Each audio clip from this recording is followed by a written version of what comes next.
అయిపోయింది, సమస్తం నేను సమాప్తం చేశాను. సమాప్తం చేసిన తర్వాత శిష్యులతో అంటున్నాడు, ఇప్పుడు మీ పని మొదలవ్వాలి. ఏంటంటే సర్వ సృష్టికి వెళ్ళి సర్వ సృష్టికి క్రీస్తే రక్షకుడు అని చెప్పండి, క్రీస్తు ద్వారా రక్షణ అని చెప్పండి. ఈరోజు చెప్పే వ్యక్తులు చాలా తక్కువైపోయారు. నీ కోసం నువ్వు బ్రతకమంటే బ్రహ్మాండంగా బ్రతుకు, నీ కుటుంబం కోసం బ్రతుకుతావు. కొంతమంది సాక్షి చెప్తారు, నా పిల్లల కోసమే నేను బ్రతుకుతున్నానండి. నువ్వు ధైర్యంగా చెప్తావా, నేను యేసయ్య కొరకే బ్రతుకుతున్నాను.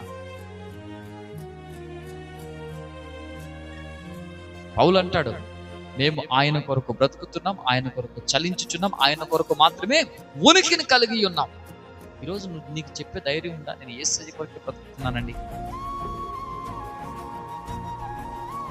ఈరోజు ఎప్పుడైతే నువ్వు యేసయ్య కొరకు బ్రతుకుతావో, యేసయ్య కొరకు నీ జీవితాన్ని ఇస్తావో, ఆయన చెప్పిన ఆజ్ఞలలో అర్థమైందా, ప్రధానమైన ఆజ్ఞ ఏంటంటే సర్వ సృష్టికి వెళ్ళి సర్వ సృష్టికి సువార్తను మీరు తెలియజేయండి, శుభవార్తను మీరు తెలియజేయండి.